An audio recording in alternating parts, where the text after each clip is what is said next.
Comunque questo è il parcheggio tranquillo che mi ha trovato Giuseppe. Tranquillissimo, si dorme di un bene qui in tranquillità.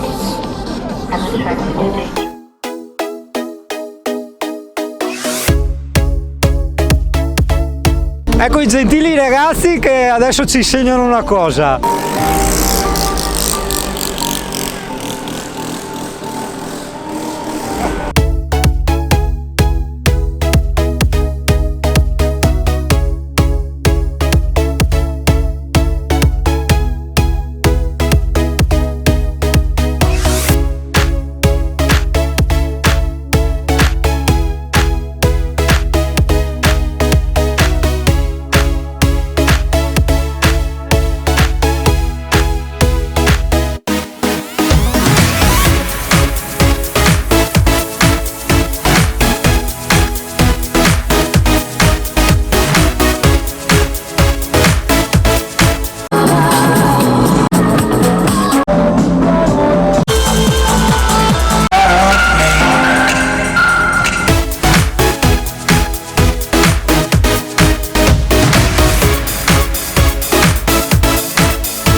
Pausa festino, ma credo che dopo ricomincia.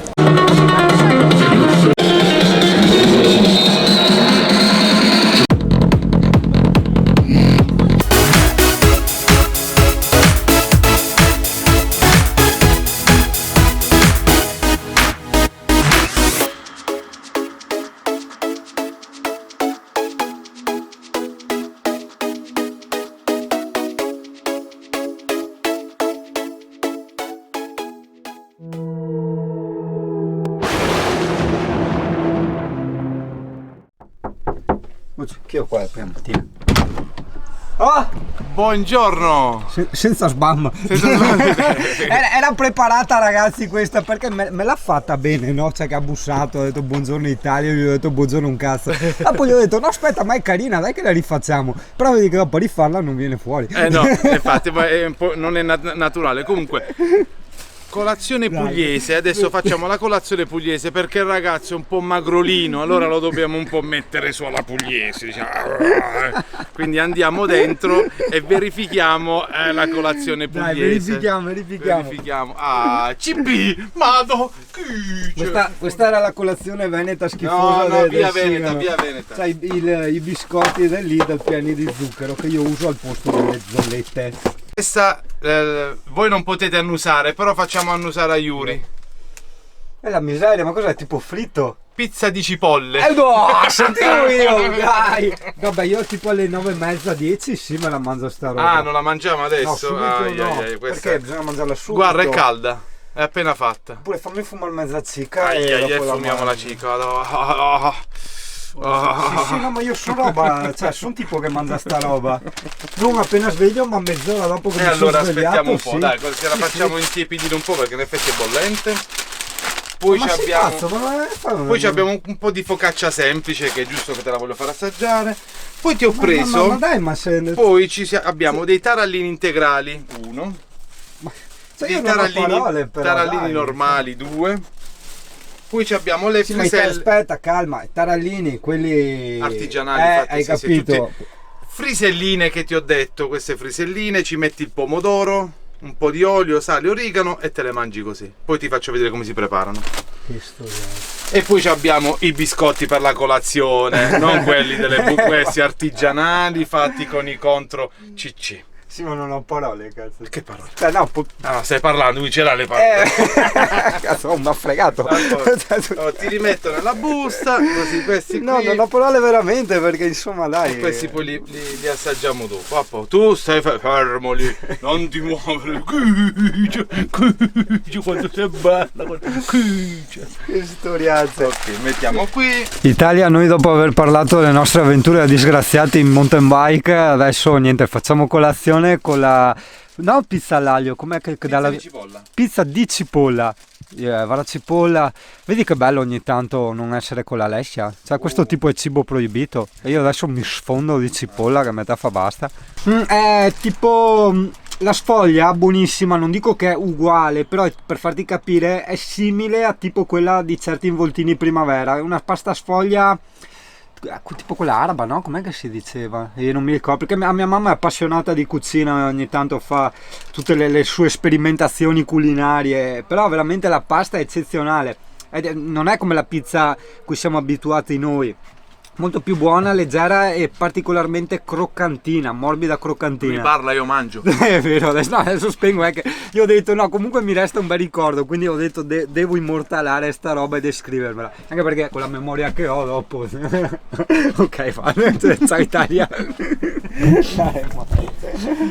Ciao l'Italia. Allora adesso Giuseppe si è assentato, no, che è andato via, quindi approfitto della sua assenza per dire queste cose.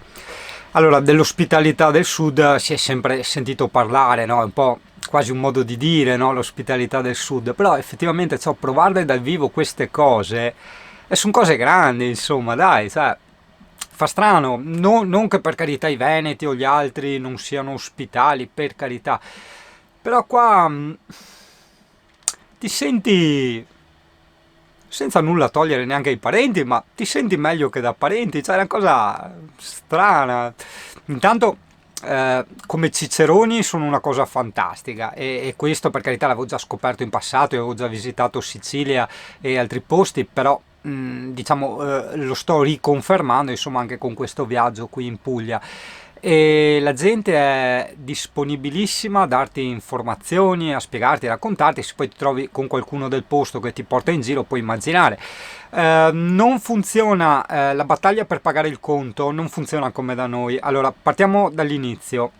Quando in Veneto almeno tu dici a qualcuno, un tuo amico o qualcuno, andiamo a bere una cosa o andiamo a mangiare una cosa, funziona che chi propone è quello che paga. Ok? Cioè io ho proposto di andare a bere, quindi io pago, cioè questo è pacifico. In ogni caso, entriamo adesso alla fase successiva che è la battaglia per pagare il conto. In caso di battaglia vince chi riesce a arrivare prima alla cassa e che comunque riesce a difendere e tenere libera la trincea della cassa, no? In questo caso anche qua ha funzionato il contrario, perché alla fine è riuscito a pagare lui nonostante mi fossi avvicinato io alla cassa. Lì gli si dice cioè qui in Puglia dicono al barista o comunque al cassiere è un mio ospite, e là il cassiere non ti fa proprio pagare, cioè ti rifiuta i soldi, e là cioè, puoi insistere come da noi, no? Giustamente a raccontargli tutto quello che vuoi al cassiere, però ce l'hai persa. Poi beh, altra cosa che ti stupisce, poi altra cosa che ti fa molto molto piacere, almeno a me fa molto molto piacere, quando trovi delle persone che di un posto della loro cultura ti raccontano tutto, quindi sia il bianco che il nero che il grigio, e questa è una cosa veramente apprezzabilissima, è giusto dire apprezzabilissima? Sì, apprezzabilissima. E poi niente, ha voluto strafare, si usa così qua proprio, ma mi ha riempito, mi ha portato una borsa con le pizze, con i taralli, con quelle focaccine che devo imparare il nome, frise, cazzo non mi ricordo, dopo mi lincia se sa che non mi sono ricordato il nome.